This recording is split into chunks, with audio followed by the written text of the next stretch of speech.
जब हिटलर ने इतने यहूदियों को मारा और उसके आसपास के जो सब लोग थे उनसे पूछा गया कि आपने क्यों साथ दिया?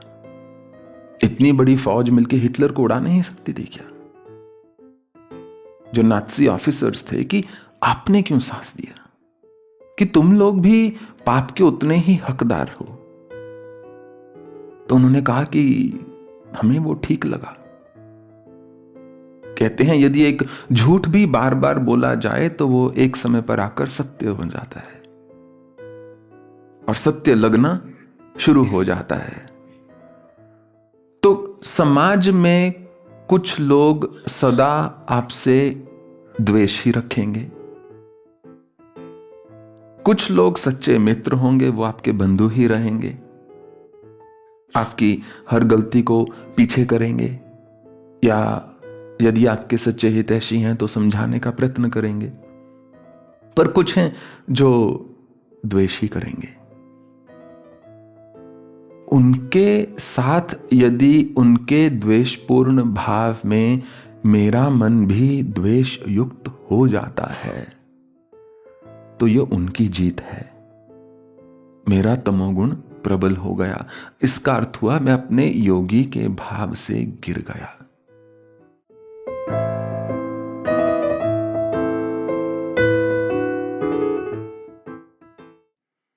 तो श्रीमद् भगवद गीता में हमने 6ठे अध्याय को आरंभ किया हुआ है, जिसमें कि आत्म संयम योग भगवान ने बताया है। हालांकि श्री कृष्ण ने कहा है कि संन्यास ही योग है, और जब हम पहले इसका अध्ययन कर रहे थे तो जो स्थित प्रज्ञ है, जो समाधिस्थ है, उसके बारे में कहीं पे भी भगवान ने ऐसा नहीं कहा जो एक ही आसन में स्थित होकर बैठ सके वो समाधिस्थ है। वो सारे भगवान ने मन के विचार, भावनाएं और व्यक्ति का व्यवहार और आचरण उसके आधार पर ही कहा कि कौन समाधिस्थ है, कौन स्थित प्रज्ञ है और कौन नहीं है। तो कहीं पर भी भगवान ने ऐसा नहीं कहा कि जो एक ही आसन में दृढ़ होकर बैठ सके वही स्थित प्रज्ञ है, बल्कि भगवान ने कहा जो व्यक्ति अपने काम्य कर्मों का त्याग करके समाज के लिए जी सके वही स्थित प्रज्ञ है। किंतु 6ठे अध्याय में श्री कृष्ण मनुष्य के योगी होने का मार्ग बताते हैं। हालांकि भगवान ने कहा है कि योग और सन्यास एक ही है। यम संन्यासमिति प्राहुर योगम तम विधि पांडव, कि योग और सन्यास में कोई अंतर नहीं है, परंतु फिर वो मार्ग क्या है योग में स्थित होने का, उस अवस्था में पहुंचने का जहां से मनुष्य अपनी कर्म बद्धता से दूर हो जाता है, कर्मों के बंधन से हट जाता है। वो कौन सी अवस्था है? ज्ञान विज्ञान तृप्तात्मा, कूटस्थो विजितेंद्रिय, युक्त इत्योच्यते योगी समलोष्ठाशम कांचना। के ज्ञान और विज्ञान से जो व्यक्ति तृप्त हो गया है, जब तक खोज जारी है तब तक स्वाभाविक है अभी किसी और प्राप्ति की इच्छा है। बड़ी प्राकृतिक सी बात है। जब तक मैं किसी और वस्तु की खोज में हूं तब तक मैं ये नहीं कह सकता मैं तृप्त हूं। तो एक ऐसी अवस्था आती है, या जो सब मायनों में योगी कहा जाए, वो व्यक्ति है जो एक भाव में अब स्थित हो गया है, जिसने तय कर लिया है कि मुझे मेरा जीवन कैसे जीना है, जिसने अपने जिंदगी को, दिनचर्या को एक नियम में बांध दिया है।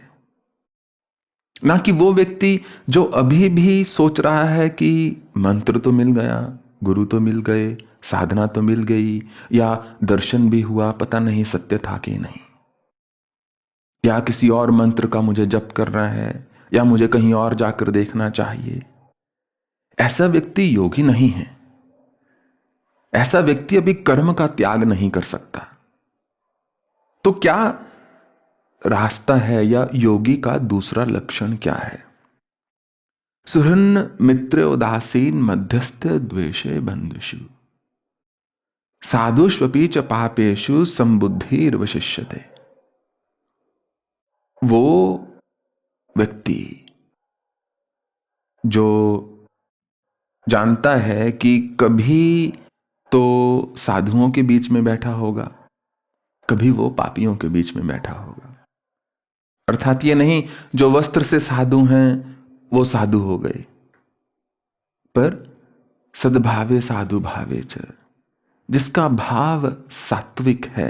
एक दुराचारी या जिसको पापी की संज्ञा दे दी इस श्लोक में, या एक साधु में बस इतना अंतर होता है, जो मनुष्य पाप के मार्ग पर निकल जाता है तमोगुण ही उसकी मूल वृत्ति हो जाती है। उसको अपना हर गलत कर्म ठीक लगता है। जब हिटलर ने इतने यहूदियों को मारा और उसके आसपास के जो सब लोग थे उनसे पूछा गया कि आपने क्यों साथ दिया? इतनी बड़ी फौज मिलकर हिटलर को उड़ा नहीं सकती थी क्या? जो नाज़ी ऑफिसर्स थे कि आपने क्यों साथ दिया, कि तुम लोग भी पाप के उतने ही हकदार हो। तो उन्होंने कहा कि हमें वो ठीक लगा। कहते हैं यदि एक झूठ भी बार बार बोला जाए तो वो एक समय पर आकर सत्य बन जाता है और सत्य लगना शुरू हो जाता है। तो समाज में कुछ लोग सदा आपसे द्वेष ही रखेंगे, कुछ लोग सच्चे मित्र होंगे, वो आपके बंधु ही रहेंगे, आपकी हर गलती को पीछे करेंगे, या यदि आपके सच्चे हितैषी हैं तो समझाने का प्रयत्न करेंगे। पर कुछ हैं जो द्वेष ही करेंगे। उनके साथ यदि उनके द्वेषपूर्ण भाव में मेरा मन भी द्वेष युक्त हो जाता है तो यह उनकी जीत है। मेरा तमोगुण प्रबल हो गया, इसका अर्थ हुआ मैं अपने योगी के भाव से गिर गया। जब तक फल जो है पेड़ पर लगा हुआ है तब तक वो मीठा होता रहेगा। जैसे ही पेड़ से वो फल गिरता है वो सड़ना शुरू हो जाता है। तो जब तक योग है, युज जुड़ना है, जब तक मनुष्य की चेतना का, आत्मा का स्मृति के साथ एक जो है संबंध बना हुआ है, तब तक तो मनुष्य अपने सात्विकता को बचाकर रख सकता है।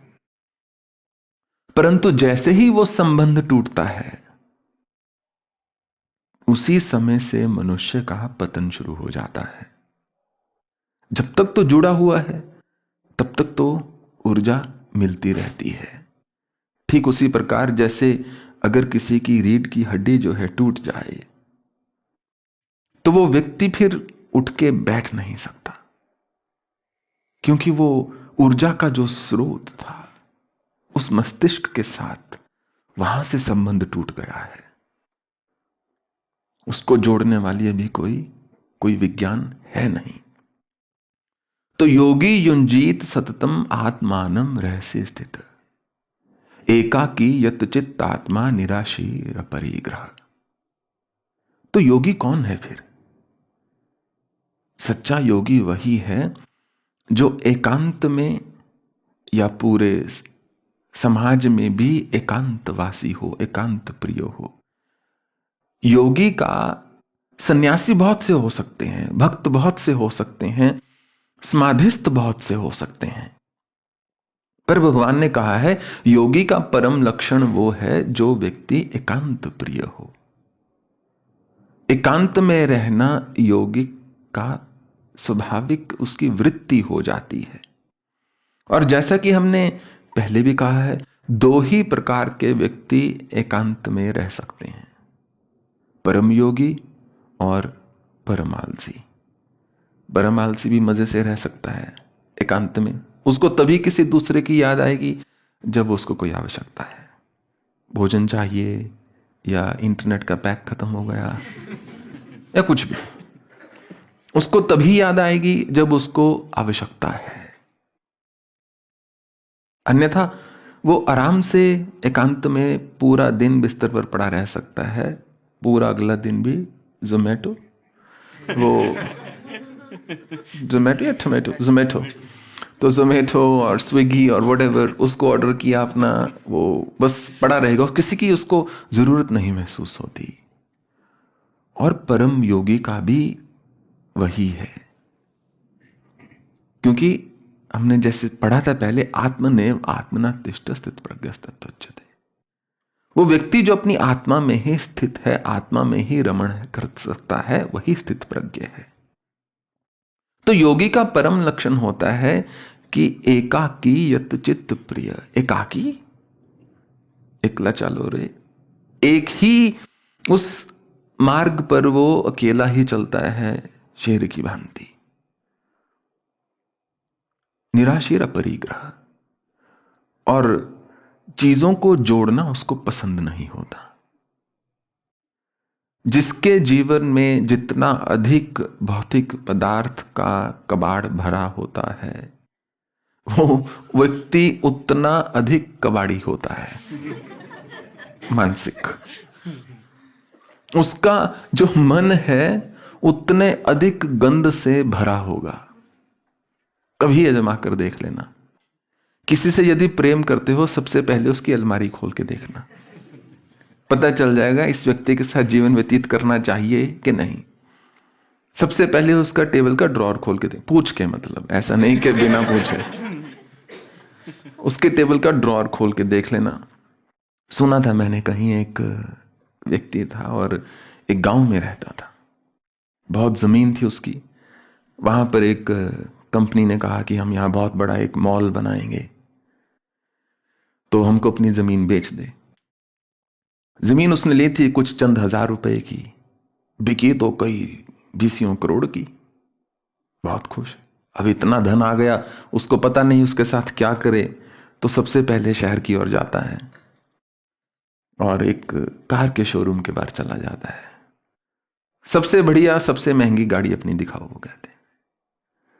वो कहते ये फरारी है जी, लाल रंग की, बहुत सुंदर, बहुत बड़ी, बहुत बढ़िया महंगी गाड़ी है, 5 करोड़ की है, मेरे नाम के लिए लिख के दे दो मुझे। ये लो पैसे, थैला दे देता है। 5 करोड़ वो गिनते हैं अपना, कैसे गिनते हैं मत पूछना, और गाड़ी उसको दे देते हैं। गाड़ी लेके वो सीधा गांव के पुरोहित के पास जाता है। महाराज, बोलता है कि मैंने फरारी ली है, उस पर गणेश पूजन करना था। फरारी? पंडित ने कहा वो क्या होता है, फरारी क्या होता है? अरे गाड़ी है। पंडित ने कहा अरे क्या मैं इतना धर्म से गिर गया कि एक निर्जीव वस्तु की गणेश पूजन करूंगा? या कोई घर है जो गणेश पूजन करूंगा इसका? गाड़ी आपकी कहां कहां नहीं चलेगी, ये कोई गाय माता नहीं, आपका हल नहीं है, इसका गणेश पूजन मैं नहीं कर सकता। किसी ऐसे ब्राह्मण के पास जाओ जो पैसे का भूखा और इसका कर डालेगा। तो कोई बात नहीं महाराज, किसी और से पूछ लेता, आप इतना गर्म क्यों हो रहे हैं? दूसरे पंडित के पास गाड़ी ले जाता है। गांव में एक और होता है, उनसे थोड़ा जूनियर हो जाता है। कहता है पंडित जी एक आपसे काम था, आज पैसा है मेरे पास, कोई दिक्कत नहीं। क्या काम है? पंडित ने कहा फरारी ली है। फेरे वाली? पंडित ने कहा फरारी महाराज, फरारी वो क्या होती है? गाड़ी होती है। अच्छा तो क्या करना है? गणेश पूजन उसका करना है। गणपति पूजन गाड़ी का इस गांव में पहले तो कभी नहीं हुआ, परंतु चलो आप कह रहे हैं कि आप मंदिर के प्रति कुछ दान दक्षिणा देना चाहते हैं तो शुभ कार्य हो जाएगा, कर देंगे, कोई बात नहीं, आप बैठिए, मैं पूजा की थाली लेके आया। पूजा की थाली लेकर आते हैं, दरवाजा खोलते हैं तो अंदर देखते हैं कि लेदर की जो सीट्स लगी हुई हैं। कहते राम राम राम, कितना मेरा धर्म भ्रष्ट कर रहे थे, घोर पाप मुझसे होने जा रहा था। ये तो जानवर काट मार के उनके चमड़े से ये सीटें बांधी हुई हैं तुम्हारी। इस गाड़ी की पूजा मैं नहीं कर सकता, कहीं और ले जाओ, चाहे लाख रुपया दो, मैं नहीं तैयार। ओ कहता अच्छा चलो शहर में ही जाता हूं फिर। तो शहर में वापस जहाँ से गाड़ी ली होती है वहाँ के आसपास में पूछते हैं इलाके में कोई अगर पंडित हो, वेद का पाठ जानता हो, जो गणपति भगवान का पूजन कर सके हमारी गाड़ी पर। तो एक जगह बताते हैं कि फला फला जगह एक पंडित जी हैं। दस्तक देता है, पंडित जी बाहर आते हैं, कहते हैं पंडित जी मैंने फरारी ली है। पंडित वाह वाह भाई मुबारक हो, बहुत बहुत बधाई हो, क्या बात है, कितने उज्जवल आपके कर्म हैं। आप जानते हैं फरारी के बारे में? कौन नहीं जानता फरारी के बारे में, दुनिया की सबसे बड़ी बढ़िया गाड़ी है, 5 करोड़ की आती है। वाह पंडित जी वाह, आप ही की मुझे तलाश थी, बताइए क्या काम है। मुझे गणपति पूजन करवाना था। वो क्या होता है?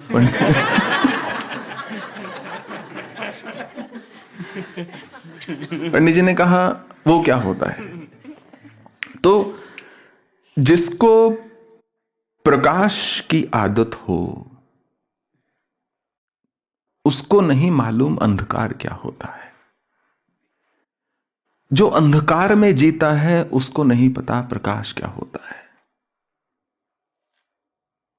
वो प्रकाश की अवस्था तक पहुंचना ही प्राप्ति है, और ध्यान के मार्ग से उस अवस्था तक कैसे पहुंचा जाता है। शुचौ देशे प्रतिष्ठाप्य स्थिरम आसनम आत्मना।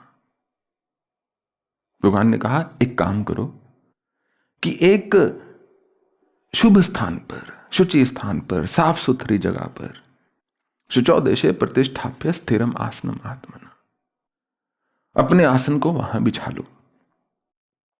ना अतिश्रितम नाति नीचम चैलजिन कुशोत्तरम, ना तो बहुत ऊंचा हो ना बहुत नीचा हो, और उसके ऊपर व्याघ्र चर्म और कंबल और कुशा इत्यादि उसके ऊपर बिछा लो। ये भगवान ने योग का श्री कृष्ण के अनुसार, जो महर्षि वेद व्यास ने लिखा है महाभारत में, भगवत गीता जहां से ली गई है, उनके अनुसार ऐसी जगह मनुष्य साफ सुथरी जगह अपना आसन लगाकर बैठ जाए यदि योग की साधना करना चाहता है तो, योग से ध्यान की साधना करना चाहता है तो। आश्रम में बैठकर कभी भी कोई ध्यान की, भक्ति की साधना नहीं हो सकती। जो सच्चा साधक है कभी ना कभी उसको एकांत में जाना पड़ेगा। आश्रम में बैठकर थोड़ी तैयारी हो सकती है, थोड़ी सी, ज्यादा नहीं। तत्र एकाग्रम मना कृत्वा यत चित्त इंद्रिय क्रिया। ऐसी जगह पर बैठकर अपने मन को एकाग्र करना शुरू करें। इंद्रियों से, क्रियाओं से पूरी तरह एकाग्रता में स्थित होना शुरू करे। उपविशासने युंजत योगम आत्मविशुद्ध है। वहां पर अपना आसन लगा के निरंतर अपनी भावना, अपनी आत्मा को शुद्ध करता चला जाए, क्योंकि जितना अधिक शुद्धिकरण होगा उतना श्रेष्ठ ध्यान लगेगा। जैसा कि हमने कहा, जितना अधिक कबाड़ भरा होगा उतनी जगह मनुष्य, कभी उसका पांव लगेगा, कभी सर लगेगा, कभी शरीर लगेगा, कभी गिरेगा, कभी दूसरों गाली देगा, कभी उसको गुस्सा आएगा। क्योंकि जब आप ध्यान में बैठते हो, जब ध्यान में मनुष्य नहीं है तो उसको चिंता होती है, या तो भूतकाल के विचार हैं, या भविष्य की चिंता है, या इधर उधर का सोचना है। पर जब ध्यान में बैठा होता और ध्यान नहीं लग रहा तो केवल विचारों का प्रहार हो रहा है। विचार लगातार उसको आघात कर रहे हैं, उसका मन जो है स्थिर नहीं हो पा रहा। उस समय जरूरी नहीं कि वो भविष्य को लेकर चिंतित हो या भूतकाल के बारे में सोच रहा हो एज सच। उस समय क्या होता है, जो उसने दिन में किया है या उसके साथ घटित हुआ है, कल के दिन, परसों के दिन या उससे पहले या आज, वो टेप चल रही होती है। और वो जो टेप है इट्स इंटरनेट की तरह है, कोई अंत नहीं उसका। एक लिंक से दूसरा लिंक, दूसरे से तीसरा, तीसरे से चौथा, वो हाइपर लिंकिंग जो है, वैसे ही मनुष्य का ब्रेन है। एक व्यक्ति पर पहुंचा, व्यक्ति से उसकी बात पर पहुंचा, बात से कोई भूतकाल किसी घटना पर पहुंच गया, उस घटना से अपने मन पर पहुंच गया, अपनी अवस्था पर पहुंच गया, उससे कहीं और चला गया, कहीं और चला गया। तो आधा पौना घंटा, 20 मिनट, जितनी देर भी बैठा, वो सब ऐसे ही खत्म हो गया। तो सबसे मूल जो बात है, तत्र एकाग्रम मनः कृत्वा, वहां पर बैठकर साधक अपने मन को एकाग्र करना शुरू करे। और एकाग्रता का एक ही मंत्र है। ये 15,000 घंटे के अभ्यास के बाद बोल रहा हूं। एकाग्रता का एक ही मंत्र है, दो नहीं, जहां तक मुझे मालूम है। वो इतना सा है कि मन भागेगा, घबराने की आवश्यकता नहीं। बस वापस अपनी चेतना को वहां पर ले आओ जहां आवश्यकता है। मन इधर गया, कोई बात नहीं, वापस ले आओ। मन उधर गया, कोई बात नहीं, वापस ले आओ। यदि इस बात का स्मरण ना रहे कि मुझे निरंतर बिना क्रुद्ध हुए, बिना दुखी हुए, बिना व्याकुल हुए, मुझे बार बार बस अपने मन को वापस लाना है, इधर गया वापस, उधर गया वापस, इधर गया वापस, जहां भी जाए 10 दिशाओं में, मुझे वापस उसको अपने केंद्र पर ले आना है। इस अभ्यास से साधना जो है सिद्ध होनी शुरू हो जाती है। इस अभ्यास से ध्यान जो है सिद्ध होना शुरू हो जाता है। इतना सा ही रास्ता है बस, बाकी तो सारी व्याख्या है। और दूसरी बात जो भगवान ने आगे चल के भी कही है कि वैराग्य जब तक ना हो तब तक मन एकाग्र होना मुश्किल है। और यही बात यहां है कि जब तक मनुष्य आत्मशुद्धिकरण नहीं करता तब तक वो साधना में एकाग्र नहीं हो सकता। तो कोई भी जब मेरे पास आता है, कहता ध्यान में मन नहीं लगता, लग नहीं सकता, मैं कहना नहीं चाहता, परंतु आपके मन में बड़े दुष्विचार भरे हुए हैं। और जब तक द्वेष, घृणा, जब तक वो भाव नहीं जाएंगे दूसरे के प्रति, तब तक मन नहीं लग सकता। पर कोई भी इस बात को स्वीकार नहीं करना चाहता। कुछ क्षणों के लिए सब कहते हैं, हाँ जी हमारा मन इतना शुद्ध नहीं है, पर हमने कभी किसी का बुरा नहीं किया, हमारे साथ ही बुरा हुआ है जो हुआ है, हम तो दूध के धुल के ही बस सीधा आश्रम आ गए। तो जब तक मन साफ नहीं है तब तक ध्यान नहीं लग सकता, क्योंकि बार बार वही पदार्थ, वही भावना, वही वस्तुएं मन में आकर आहट करती रहेंगी। दो व्यक्ति एक गांव में बैठे होते हैं। एक व्यक्ति ने कानों में रुई को ठूस रखा होता है और वो एक पत्र पढ़ रहा है। तो उसका एक मित्र वहां से गुजरता है, तुम्हारे कानों में कोई चोट आ गई? कहता है क्या कानों में? हाँ, निकाल के कहता हाँ बताओ, कानों में कोई चोट लग गई? कहता नहीं नहीं, कान बिल्कुल ठीक है। तो फिर इतनी रुई भर के ये क्या कर रहे हो इसके साथ बैठ के? उसने कहा ये मेरा दोस्त है, अनपढ़ है, और इसकी पत्नी ने इसको लिखी है चिट्ठी। अब इसको समझ नहीं आ रहा कैसे इसके पता करे क्या लिखा है। तो इसने मुझे कहा है तुम पढ़ दो पर सुनना मत। चिट्ठी को पढ़ दो, चिट्ठी को पढ़ के सुना दो इस पत्र को, पर मैं नहीं चाहता तुम सुनो उसने क्या लिखा है। जो बाहरी क्रिया का ध्यान है उसमें मनुष्य अपने आप को ठीक ऐसे ही मूर्ख बनाता है, कोई अंतर ही नहीं। कानों में रुई ठूंस रखी है कि मैं बाहर से नहीं सुनूंगा, परंतु भीतर नगाड़े बज रहे हैं, भीतर इतना शोर हो रहा है कि बाहर का उसको कुछ सुनाई ही नहीं दे रहा। बाहर की रुई निकाल भी ले, वो वॉल्यूम जो है बहुत कम होगा। तो जब मन स्थित हो जाए, जब मन एकाग्र हो जाए, तो साधना का आरंभ होता है। मन का एकाग्र होना साधना की चरम सीमा नहीं है। मन का एकाग्र होना यह नहीं कि ध्यान लग गया, तब तो ध्यान लगना आरंभ होता है। एक मैंने बहुत अच्छी ये चीज पढ़ी, निदा फाजली करके हैं कोई, उनकी लिखी हुई है। नई नई आंखें हों तो हर मंजर अच्छा लगता है, नई नई आंखें हों तो हर मंजर अच्छा लगता है। कुछ दिन शहर में घूमे लेकिन अब घर अच्छा लगता है। मिलने जुलने वाले में तो सारे अपने जैसे हैं, जिससे अब तक मिले नहीं वो अक्सर अच्छा लगता है। हर नए विचार मनुष्य को पकड़ते हैं, क्योंकि एक अद्भुत उनमें एक आकर्षण होता है। तो जिससे अब तक मिले नहीं वो अक्सर अच्छा लगता है। मेरे आंगन में आए या तेरे सर पर चोट लगे, सन्नाटों में बोलने वाला पत्थर अच्छा लगता है। चाहत हो या पूजा सबके अपने अपने सांचे हैं, चाहत हो या पूजा सबके अपने अपने सांचे हैं।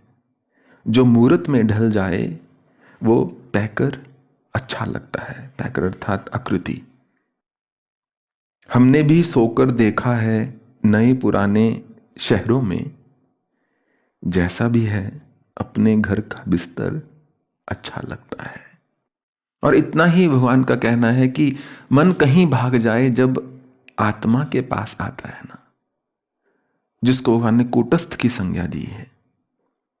ज्ञान विज्ञान तृप्त आत्मा कूटस्थ।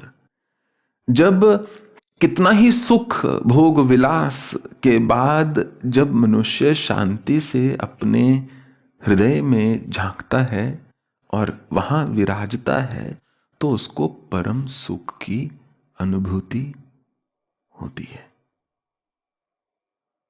तब मन देख लेता है कि हां, देख लिया अब सब, मैं जान गया कि मेरा जो भाव है, जो मन है, वही मूल है।